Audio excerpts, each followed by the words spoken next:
जय श्री कृष्ण। राधे राधे। बहुत दिनों के बाद आज मैं फिर से अपना ब्लॉग ले आई हूँ। आप सब कैसे हैं कृपया बताइएगा। कुछ कारणों से मैं बीच में ब्लॉग अपना नहीं डाल पाई हूँ। आज ये अक्षय तृतीया की पूजा विधि थी जो अभी तक मैं नहीं भेज पाई थी आप लोगों तक। आज इस पूजन के साथ साथ मैं कुछ डेली रूटीन में जो हम पूजा करते हैं उसके बारे में भी जो मुझे ज्ञान है वो बताऊंगी। बाकी पूजा बहुत विस्तृत होती है, बहुत बड़े रूप में होती है जिसे हम शायद ही कर पाएँ।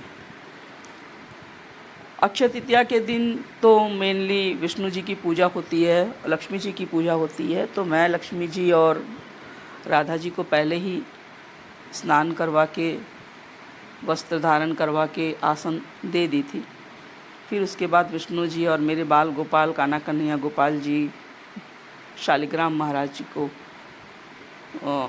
स्नान करवा रही थी और पंचामृत स्नान आज मैंने करवाया था। देखिए, हर एक धर्म में पूजा की विधि होती है और कोई मूर्ति पूजा करते हैं, कोई मूर्ति पूजा नहीं करते हैं, बट पूजा सब करते हैं। तो फ़िलहाल मैं जो मेरी पूजा है मैं उस हिसाब से आपको बता रही हूँ।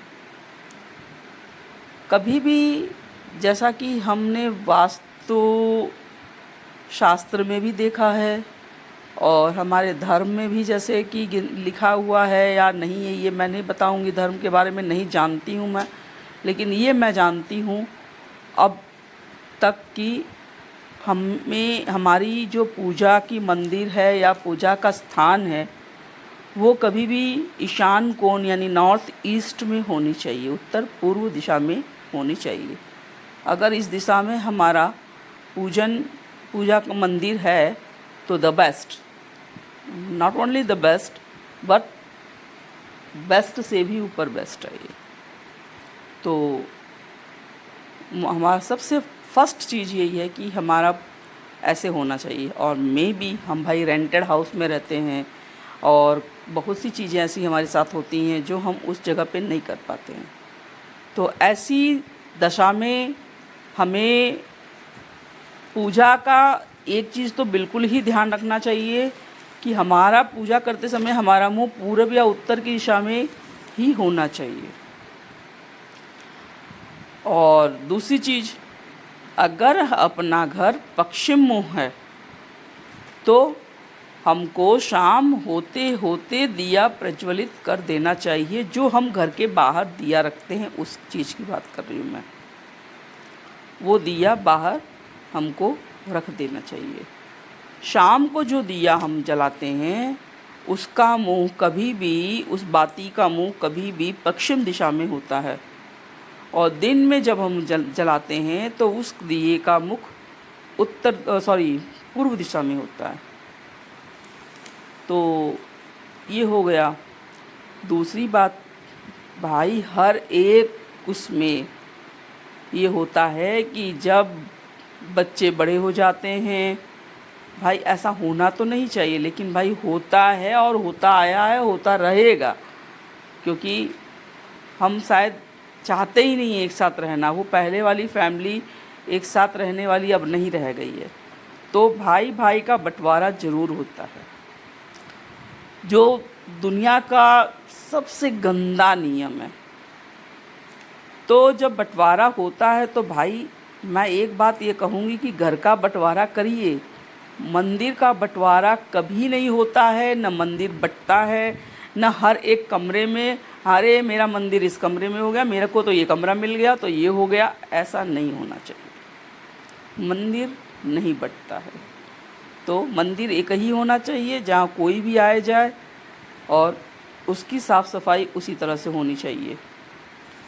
हमारे पूजा के मंदिर में शंख, दीपक, जल का लोटा, भगवान के भोग की कटोरी या प्लेट जो भी हो, भगवान के जल के लिए ग्लास या जिसमें भी आप जल दे सकें उनको समर्पित कर सकें, और कलश के लोटा, आचमन पात्र ज़रूर से होना चाहिए। मंदिर में समय समय पे हमें पर्दा बंद और खोलना चाहिए। आप समझ सकते हैं कि बंद कब होगा, जब शाम हो जाएगी, रात हो जाएगी, जब हम सोने जाएंगे, विश्राम देंगे भगवान जी को। खुलेगा कब, जब हम सुबह उठेंगे, पूजा के लिए जाएंगे, तो सबसे पहले आँख खुलते ही पहले अपने हाथों का दर्शन कीजिए। उसके बाद जब निकलिए कमरे से तो तुरंत मंदिर का पर्दा खोलिए, भगवान का दर्शन करिए, मंदिर की लाइट जलाइए। ये होना चाहिए आपका। ये मैं करती हूँ। अब आप क्या करते हैं वो आप पे डिपेंड करता है। इसके बाद हमको जो है स्नान कर लिए, नहाने धोने के बाद हमें क्या करना चाहिए, हमें सबसे पहले सूर्य देवता को जल देना चाहिए। ये मेरे अक्षय तृतीया के दिन मेरे कान्हा जी का बर्थडे था, तो मैंने इसी तरह से छोटा सा उनके साथ बर्थडे मनाया। उनका केक घर पे मेरे बेटे ने बनाया था, छोटे बेटे ने घर पे ही बना था। तो सूर्य देवता को जल देना चाहिए। जल में आप क्या देंगे, जल के लोटे में आप डालेंगे लाल पुष्प, रोली, अक्षत, ये डाल के सूर्य देवता को आप जल देंगे।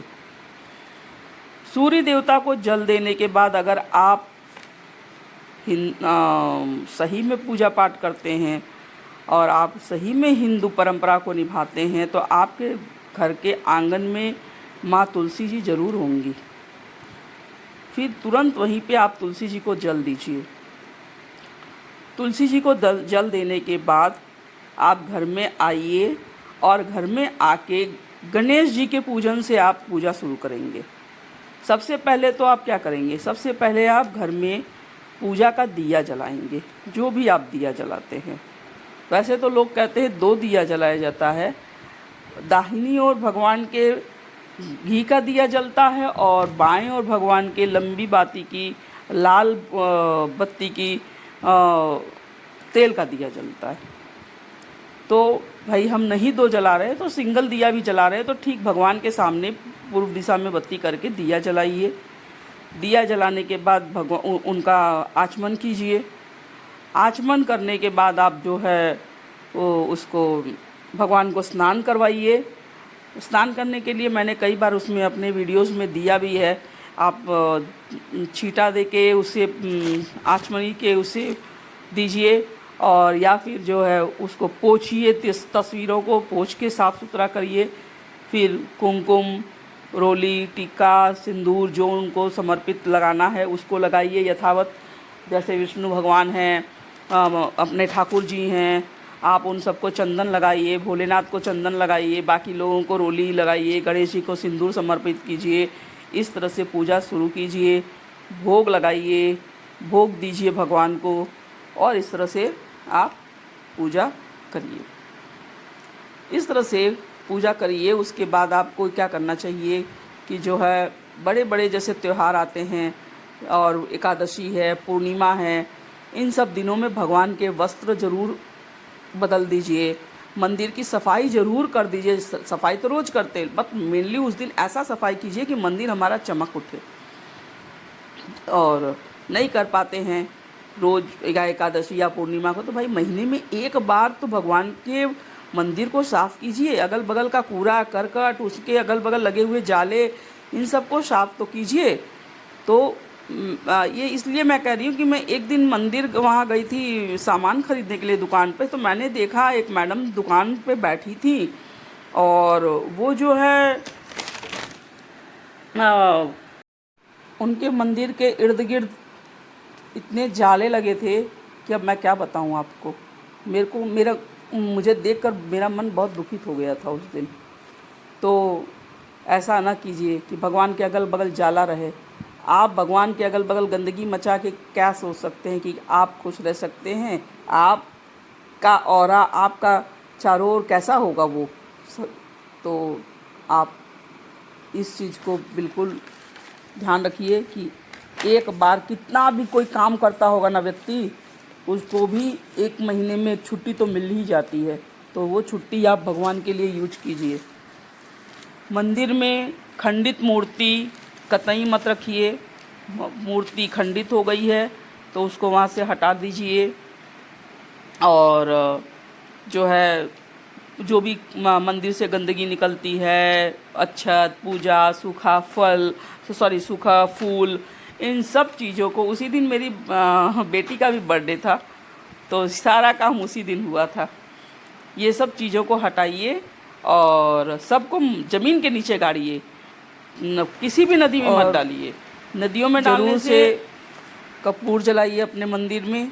कपूर जलाना बहुत ज़रूरी होता है। कपूर में लौंग डाल के जलाइए, जिससे आपके घर में हमेशा सुख शांति समृद्धि बनी रहेगी। और जो है, शाम के समय हो सके आपसे तो गूगल, लोबान, तेजपत्ता का धूप जलाइए, कंडी पे उसको डाल के धूप जलाइए। इससे आपकी परेशानियों का निजात होगा। इन सब चीज़ों को करिए जो हमारे हिंदू परंपरा में होता है और जो मैं करती हूँ। अगर आप इनमें से कुछ भी अपना लेंगे तो मुझे क्या, आपको ही इसका 101% रिज़ल्ट मिलेगा। और पूजा के समय एक चीज़ मैंने बताना भूल गया कि अक्षत जो होते हैं खड़े होते हैं, टूटे नहीं रहते हैं। सफ़ेद अक्षत भोलेनाथ को चढ़ता है और पीला रंग के अक्षत हल्दी में रंग लीजिए और रंग कर आप सब देवी देवताओं को चढ़ाइए।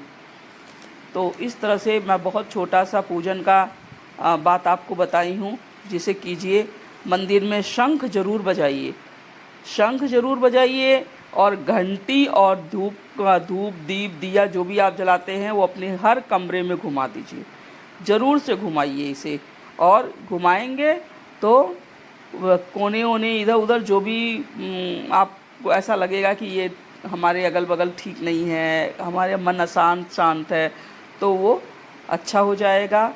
आपके घर में प्रोग्रेस होगी। इस तरह से छोटा मोटा काम ज़रूर कीजिए जो हमारे पूजा के लिए बहुत बहुत बहुत ज़रूरी है। पूजा मन को बहुत शांति देता है भाई, बहुत शांति देता है। इसलिए पूजा करने से चूकिए नहीं। सुबह बाहर जाइए तो भगवान को प्रणाम करके उनकी इजाज़त लेके जाइए, क्योंकि वो आप जा रहे हैं तो आपका वो वेट करेंगे।